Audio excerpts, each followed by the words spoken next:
Hola amigas y amigos, vamos a por la segunda parte del tutorial sobre ontología, la segunda parte del par.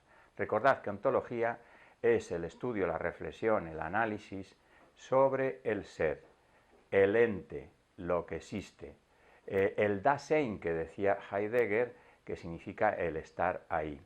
Vemos tres verbos que, ser, estar y existir, que son esenciales en cualquier idioma. Imaginaros que lo borramos de un idioma y veréis lo difícil que sería seguir hablando entre nosotros. Esto me sirve para hacer la siguiente reflexión. La ontología, aunque parece una cosa muy abstracta, tiene, digamos, su interés para el conocimiento humano, ni más ni menos que saber de qué estamos hablando cuando hablamos y cuando utilizamos estos tres verbos que son, ya digo, fundamentales en cualquier idioma. Y de esto no solamente habla, como es lógico, la filosofía, sino que habla también y mucho la ciencia, y sobre todo en los tiempos actuales, como vamos a ver. Bien, lo que vamos a hacer hoy es seguir explicando las consecuencias de la definición de ontología. Decíamos que el ser tiene mucho que ver, en primer lugar, con el existir, ser y existir, la primera gran relación que veíamos en la definición. Y lo segundo, el ser tiene mucho que ver con la dimensión espacio-temporal, con estos otros dos términos, espacio y tiempo. Vamos a empezar por esto último. El espacio y el tiempo es, digamos, volver a hablar del todo. De hecho, pues tenemos aquí este libro, ¿no? Famosísimo libro de divulgación de Stephen Hawking, que se titula Historia del tiempo, y de que habla del universo, es decir, de todo el universo físico, de todo lo que conocemos, de todo lo que la ciencia puede conocer.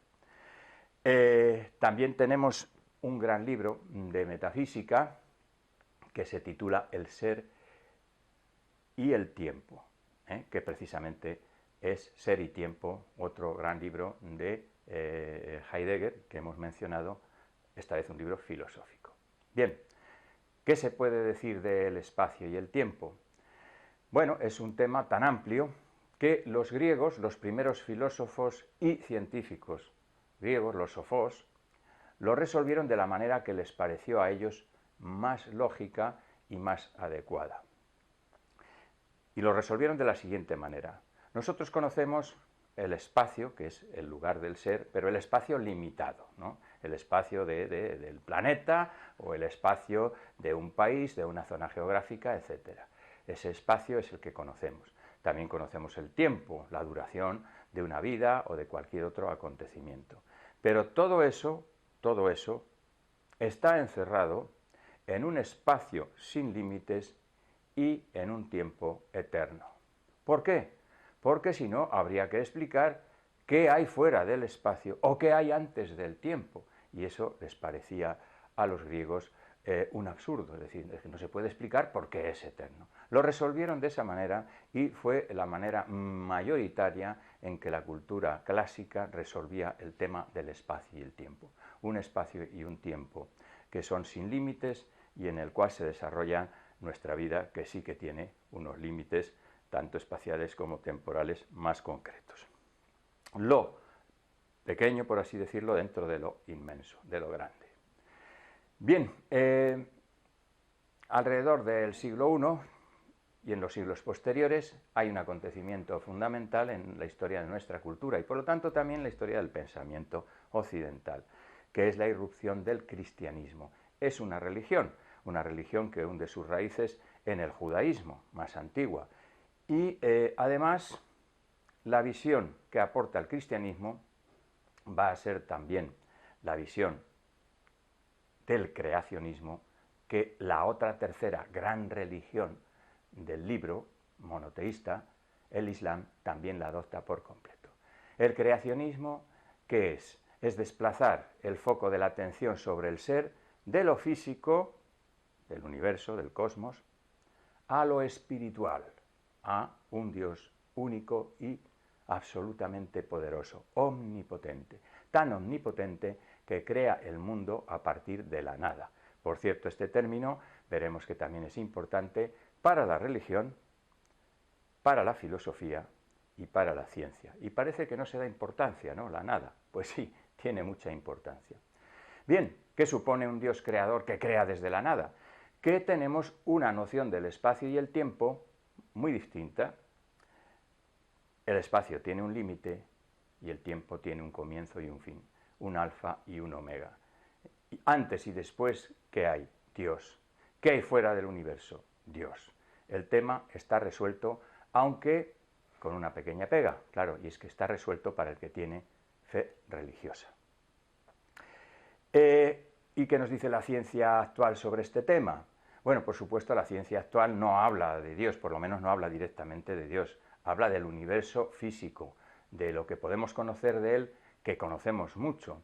Y se formula Einstein la teoría de la relatividad, con la cual se enfoca este asunto de la siguiente manera. Espacio y tiempo son una ecuación matemática. El uno es relativo al otro, no se puede independizar un término del otro. En esa ecuación matemática se desarrolla todo el universo físico, todos los acontecimientos físicos, de lo cual que se deduce que el espacio y el tiempo son relativos entre sí y relativos al universo, es decir, que forman parte del mismo fenómeno, nacen juntos, se desarrollan juntos. Esto nos permite conocer mejor el espacio y el tiempo en el cual se desenvuelven los acontecimientos físicos. Sobre la otra cuestión, la cuestión metafísica, es decir, lo que hay más allá de lo que conocemos científicamente, bueno, pues se siguen formulando hipótesis desde la ciencia, desde la filosofía y, bueno, continúan las ideas religiosas de toda la vida. Bien, vamos a hablar ahora de la otra parte de la relación que decíamos que existe entre el ente y lo existente, entre ser y existir. Son palabras que a veces se pueden utilizar como sinónimos, que se utilizan en el lenguaje ordinario como sinónimos y que se implican mutuamente. Recordad aquella frase que decíamos en el tutorial anterior. Si no eres, no existes, y si no existes, no eres. Recordad lo que decíamos de nuestro compañero, el chimpancé, que si no siente es que ya no existe, o nosotros mismos cuando dejamos de sentir y de pensar, pues prácticamente dejamos de existir.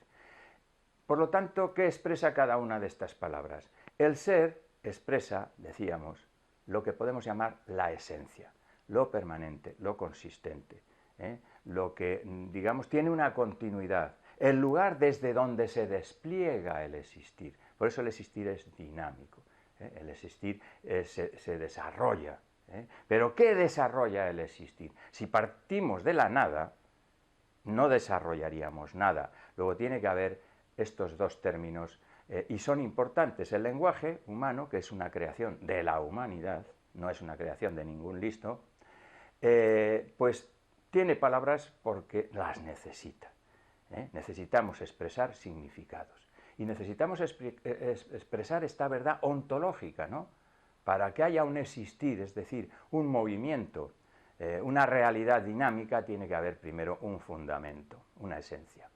Vale, según pongamos el acento en una parte o en otra, tendremos filosofías o pensamientos muy distintos. Es lo clásico de la polémica entre Parménides y Heráclito, ¿no? Parménides puso el acento en el ser, en lo permanente, con aquello de que el no ser no es y que el vacío no existe, y llegó a una conclusión extrema, claro, ¿no? Y es que todo es un solo ser, esférico, perfecto.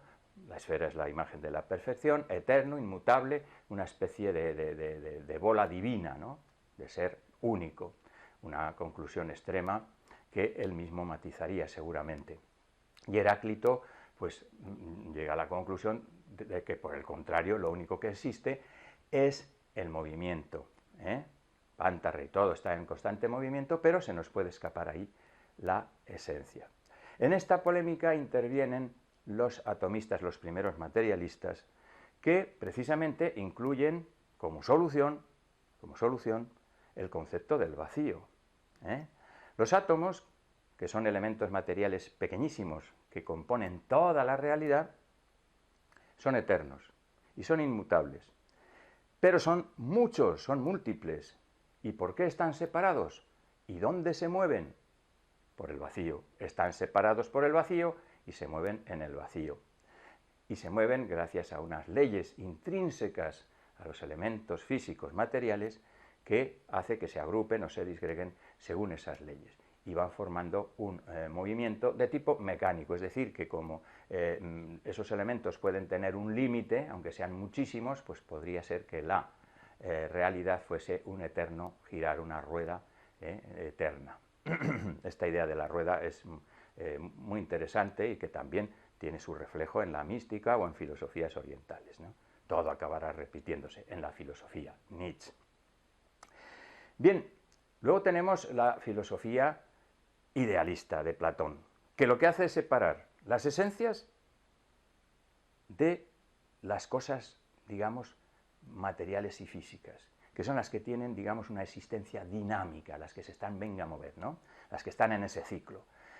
La esencia de las cosas, es decir, aquello que es su elemento organizador, no está en este mundo, sino fuera de este mundo, en el mundo de las ideas. Existe un mundo, una dimensión de la realidad, como queráis llamarlo, donde están, digamos, las ideas, yo diría, los planos, los diseños ideales, eternos, inmutables, de toda la realidad. Por lo tanto, el mundo superior es el mundo de las ideas y este mundo físico que se mueve, digamos, que no tiene un elemento organizador, tiene que copiar el elemento organizador que hay en el mundo de las ideas. Y por eso hay una semejanza de lo que hay aquí con lo que hay allí. Lo justo imita la justicia, y así todas las demás cosas. Es la solución idealista, lógicamente.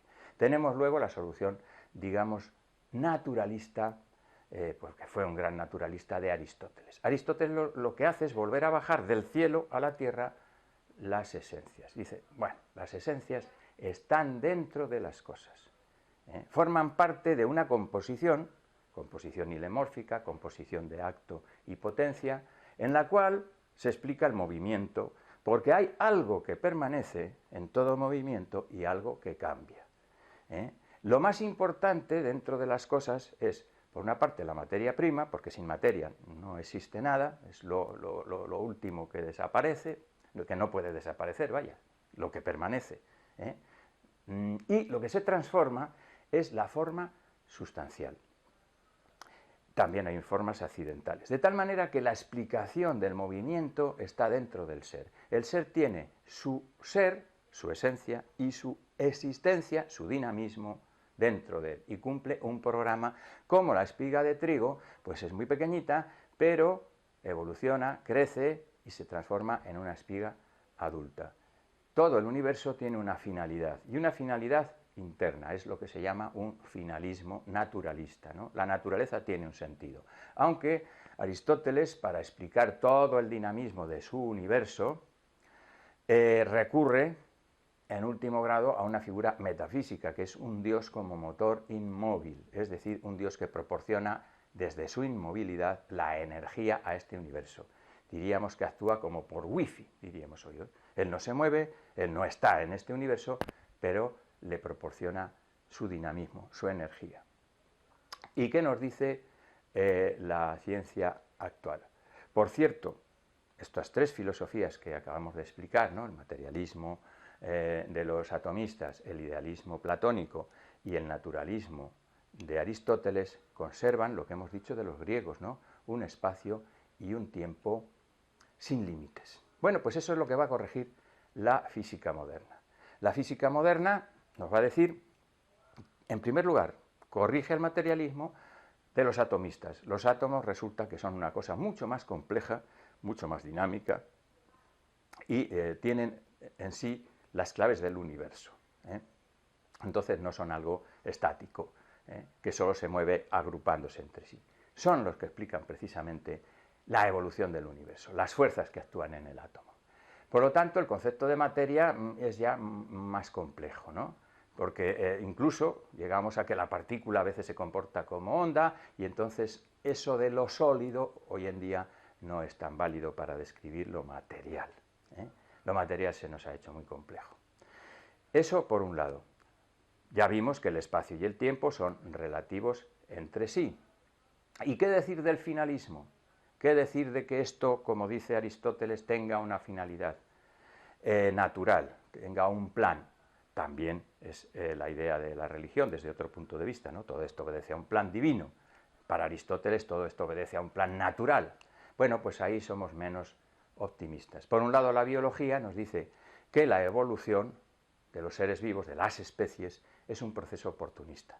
Es decir, es un proceso que en gran medida depende del azar y de la necesidad. Hay elementos aleatorios que pueden ser desde un meteorito hasta un crecimiento extraordinario de determinados elementos o seres vivos que hacen que se produzcan alteraciones del medio ambiente y ahí perecen multitud de especies y de individuos, pero otros sobreviven y así se produce la evolución. Por lo tanto, no parece haber un plan porque hay unas extinciones tan masivas que el plan parece muy retorcido. Y algo parecido sucede en el universo físico. El universo físico tiene unas leyes, es tremendamente complejo su funcionamiento, a veces hay equilibrios que muy poquito, digamos, de variación podría haber hecho que el mundo resultase muy distinto, y entonces se plantean preguntas como la que se hace Einstein, ¿hasta qué punto Dios era libre de crear otro tipo de universo, ¿no? Dadas las leyes lógicas, matemáticas y físicas que existen?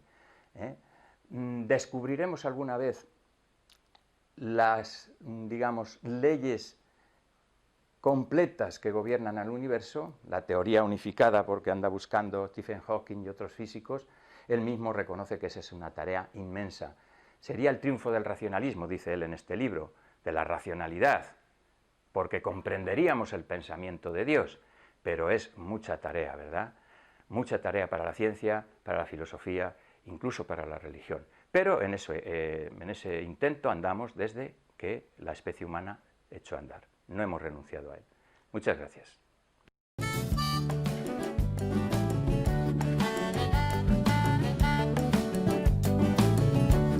When you meet a friend, that ain't nothing you can do.